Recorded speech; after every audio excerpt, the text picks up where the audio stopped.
গতকালের পর আজ ফের অধীর চৌধুরীর প্রচারে উত্তেজনা তৈরি হয়। বহরমপুরে তিনি যখন প্রচার করছিলেন সেই সময় বিক্ষোভের মুখে পড়তে হয় অধীর রঞ্জন চৌধুরীকে। প্রচারের সময় অধীর রঞ্জন চৌধুরীকে গো ব্যাক স্লোগান দেয় তৃণমূল। ঠিক কি পরিস্থিতি হয় আজ একবার জানবো আমাদের প্রতিনিধি রাজীব চৌধুরীর কাছ থেকে। রাজীব,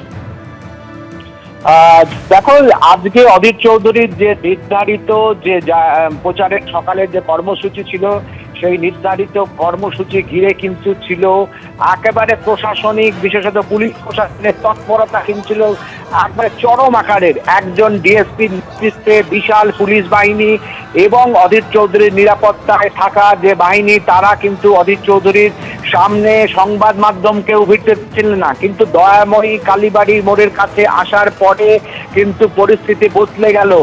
তৃণমূল কর্মীরা তারা আগের থেকেই ওখানে সমবেত হয়েছিলেন এবং অধীর চৌধুরী ঠিক যে কথা বলছো একদম সেই ছবি আমরা একবার দেখার চেষ্টা করব। যে ছবি আমরা দেখতে পাচ্ছি, একদিকে তৃণমূলের সমস্ত কর্মীরা তারা দাঁড়িয়ে রয়েছেন, তারা স্লোগান দিচ্ছেন এবং ঠিক তার পাশ দিয়ে অধীর রঞ্জন চৌধুরী তিনি প্রচার করছেন, এগিয়ে যাচ্ছেন। গতকালও এইভাবেই স্লোগান যুদ্ধ চলে, আজও এই স্লোগান যুদ্ধ চলেছে বহরমপুরে। বহরমপুরে ৩ নম্বর ওয়ার্ডে আজ প্রচার করছিলেন অধীর রঞ্জন চৌধুরী।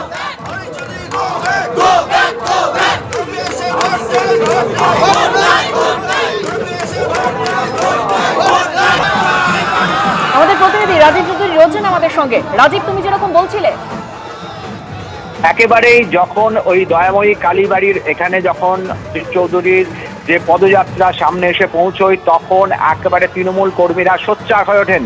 আমরা কার্যত দেখি যে বহরমপুরের ডিএসপি রয়েছেন হেডকোয়ার্টার, তিনি এবং বহরমপুরে আইসি সহ বিশাল পুলিশ বাহিনী তৃণমূল কর্মীদের ওপর ঝাঁপিয়ে পড়েন, কার্যত একটা ব্যারিকেড তৈরি করেন এবং অধীর চৌধুরীর যে যাত্রাপথ, সেই যাত্রাপথে যাতে কোনোভাবেই গতকালকের মতো আর নতুন সংঘর্ষের চেহারা না নেয়, তার জন্য তারা চেষ্টা করেন এবং সেখান থেকে অধীর চৌধুরীর কনভয়কে মানে একবারে যে পদযাত্রাকে সামনে এগিয়ে দেন।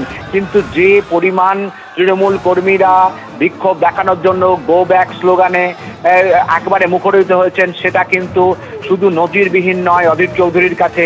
একেবারে অধীর চৌধুরী এই ধরনের বিক্ষোভের মুখোমুখি পুনরায় হলেন এবং আজকে প্রশাসনিক তৎপরতায় কোনো সংঘর্ষ না হলেও গতকালের মতো কিন্তু যে উত্তেজনা তৈরি হলো, সেটা কিন্তু বলার অপেক্ষা রাখে না। তৃণমূল কর্মীরা সকাল থেকেই তারা এই যাত্রাপথে অধীর চৌধুরী যাবেন সেটা জেনেই কিন্তু সমবেত হয়েছিলেন এবং তারা গো ব্যাক স্লোগান দেন, তারা ধিক্কার দেন, এইভাবে চলেন। এবং অধীর চৌধুরী তার যে কনভয়, অর্থাৎ তার যে কেন্দ্রীয় নিরাপত্তা বাহিনীর বলয় রয়েছেন, ওয়াই ক্যাটাগরির যে তিনি নিরাপত্তা বেষ্টনী পান কেন্দ্রীয় সরকারের পক্ষ থেকে, ওয়াই ক্যাটাগরির বাইরেও বহরমপুর থানার পুলিশ, একজন ডিএসপির নেতৃত্বে বিশাল পুলিশ বাহিনী, তার যে প্রচার কার্য যে নতুন করে যাতে কোনো বিক্ষোভ না তৈরি হয় তার ব্যবস্থা করেন এবং সামনের দিকে এগিয়ে নিয়ে যান। কিন্তু রাজনৈতিক তাপ উত্তাপ কিন্তু রবিবার সকাল থেকেও বহরমপুরে বাড়তে শুরু করেছে এই ঘটনাকে কেন্দ্র করে। অধীর, তুমি রাজীব চৌধুরী আমাদের প্রতিনিধি রয়েছেন আমাদের সঙ্গে। রাজীব, তুমি সঙ্গে থাকো। অধীর চৌধুরী গতকাল যেভাবে বাধার মুখে পড়েছিলেন, গতকালের পর ফের বিক্ষোভের মুখে পড়লেন অধীর রঞ্জন চৌধুরী। তৃণমূলের বিরুদ্ধে গতকালও অভিযোগ উঠেছিল, তার মিছিল চলাকালীন বাধা দেওয়ার অভিযোগ উঠেছিল এবং যেখানে অধীর চৌধুরী কিন্তু বলেছিলেন যে তৃণমূল যদি রক্তারক্তি করতে চায় তাহলে সেটাই হবে। আজ তিনি ৩ নম্বর ওয়ার্ডে প্রচার চালাচ্ছেন এবং দেখুন, তার প্রচার শুরুতেই কিন্তু তৃণমূলের কর্মী সমর্থকরা তারা এভাবে জড়ো হয়েছিলেন।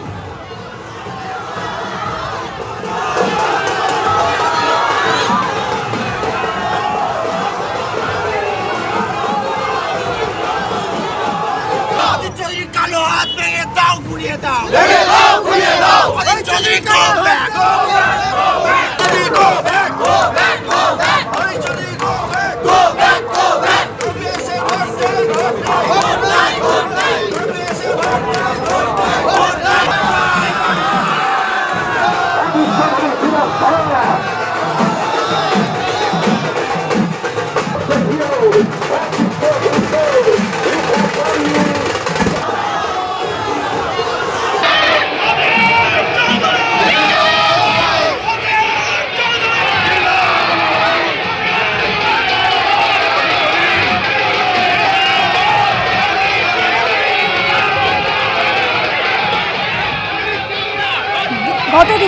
ছবি রেখেছে আপনাদের সামনে। গতকালের পর আজ ৩ নম্বর ওয়ার্ডে আজ প্রচার চালাচ্ছেন অধীর চৌধুরী। একেবারে সকাল থেকে তৃণমূল কর্মী সমর্থকরা সেখানে জড়ো হন একেবারে হাতে পতাকা নিয়ে।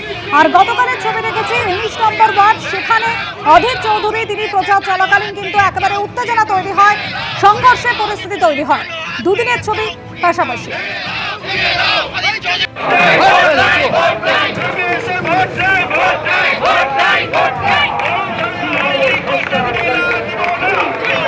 বহরমপুরে আইসির বিরুদ্ধে বিভাগীয় ব্যবস্থা নেওয়ার প্রক্রিয়াও শুরু হয়েছে গতকালের ঘটনার পর। আর আজ বহরমপুরে দয়াময়ী কালীবাড়ি এলাকায় উত্তেজনা ছড়িয়েছে।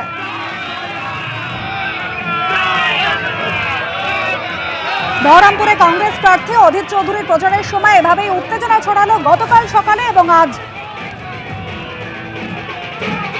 রাজীব চৌধুরী আমাদের প্রতিনিধি রয়েছেন আমাদের সঙ্গে। রাজীব, গতকালের পর ফের আজ অধীর চৌধুরী তিনি তৃণমূলের বিক্ষোভের সম্মুখীন হলেন। গতকালের ঘটনার পর বহরমপুরে আইসি, তার বিরুদ্ধেও তো বিভাগীয় ব্যবস্থা নেওয়ার প্রক্রিয়া শুরু হয়েছে। একেবারেই আইসির বিভাগীয় প্রক্রিয়া শুরু হয়েছে, কিন্তু আজকে সকালে ডিএসপি এবং আইসি যেভাবে ঝাঁপিয়ে পড়েছিলেন এবং যেটাকে একেবারে ছবিতে দেখা যাচ্ছে, না হলে আরো বড় অপ্রীতিকর ঘটনার কিন্তু ফের আজকে মুখোমুখি হওয়ার সম্ভাবনা তৈরি হয়েছিল। একবার ডিএসপির নেতৃত্বে বহরমপুর থানার আইসি এবং পুলিশ বাহিনী অধীর চৌধুরীর প্রচার কনভয় ছিল, সে একেবারে প্রচার কনভয়ের তারা সামনে সামনে ছিলেন এবং অধীর চৌধুরী হেঁটে যাচ্ছিলেন। এবং তারা যখন এই দেখেন যে তৃণমূল কর্মীরা রাস্তায় দাঁড়িয়ে রয়েছে, বিক্ষোভ করছেন এবং গতকাল মতো পরিস্থিতি তৈরি হওয়ার একেবারে সম্ভাবনা তৈরি হয়েছিল, তখন একটা তৎপরতার সঙ্গে এইটাকে সেই পরিস্থিতি থেকে কোনো ক্রমে কিন্তু আটকে দেন। এবং এই যে ঘটনা, এবং আজ সকাল থেকে আমরা যেটা দেখছি, সংবাদ মাধ্যমের প্রতিনিধিরা যখন অধীর চৌধুরীর এই র্যালির ছবি তুলতে যান, তখন তার নিরাপত্তার থাকা ওয়াই ক্যাটাগরির যে নিরাপত্তা রক্ষী ছিলেন তারা অনেক দূরে সরিয়ে দিচ্ছিলেন, ফলে আজকে তারাও আরও বেশি সতর্ক ছিলেন। তার মাঝেই রাস্তার দুপারে যেভাবে তৃণমূল কর্মীরা সমবেত হয়েছিলেন এবং যে সংখ্যায় সমবেত হয়েছিলেন সেটা কিন্তু একেবারে নজিরবিহীন ব্যাপার। এবং তারা যেভাবে গো ব্যাক স্লোগান দিতে শুরু করেছিলেন, এবং রাজনৈতিক মহলের এটাই বক্তব্য যে অধীর চৌধুরী কার্যত একসময়ের বহরমপুর খাস তালুক, এই যে ৩ নম্বর বা দয়াময়ী কালীবাড়ি অঞ্চল বা এই অঞ্চলটি একসময়ে কিন্তু অধীর চৌধুরী খাস তালুক ছিল, সেখানে তাকে ফের রোববার সকালের রবিবাসরীয় পদযাত্রায় তাকে ফের গো ব্যাক স্লোগান শুনতে হবে। এটা কিন্তু বহরমপুরের ক্ষেত্রে অধীর চৌধুরীর ক্ষেত্রে একটা নজিরবিহীন দৃষ্টান্ত হয়ে থাকলো। পরপর দুদিন এইভাবে বিক্ষোভের মুখোমুখি পড়লেন অধীর চৌধুরী। সকালবেলায় সকালের যে প্রচার, উনি মূলত সকালে 7:30 থেকে 8টার মধ্যে প্রতিদিন পদযাত্রায় তার একটা নির্দিষ্ট রুটে কিন্তু তিনি পদযাত্রা করে জনসংযোগ করছিলেন বহরমপুরে, এবং দুদিনই কিন্তু একেবারে তৃণমূলের বিক্ষোভের মুখে পড়লেন। আজকে যে জমায়েত ছিল গতকালের জমায়েতের প্রায় কয়েক গুণ বেশি, এবং মহিলারাও সেখানে উপস্থিত ছিলেন। এই যে গো ব্যাক স্লোগান দিতে তারা থাকেন। একদম রাজীব, তুমি ঠিক যে কথা বলছো যে আজকে গো ব্যাক স্লোগান দেওয়া হয়, একেবারে গতকালের ছবি এবং আজকের ছবি আপনাদের সামনে তুলে ধরেছি। রাজীব, তুমি আমাদের সঙ্গে থাকো। গতকালই ধস্তাধস্তির মাঝেই পড়ে যান অধীর রঞ্জন চৌধুরী, তাকে সেখান থেকে কোনোভাবে পুলিশ এবং কেন্দ্রীয় বাহিনী সরিয়ে নিয়ে যায়। আজকে ৩ নম্বর ওয়ার্ডে তিনি যখন প্রচার করছিলেন সেই সময় ঠিক কি পরিস্থিতি তৈরি হয় একবার দেখাবো আপনাদের। Go back, go back, go back. Adhir Chowdhury go back, go back, go back.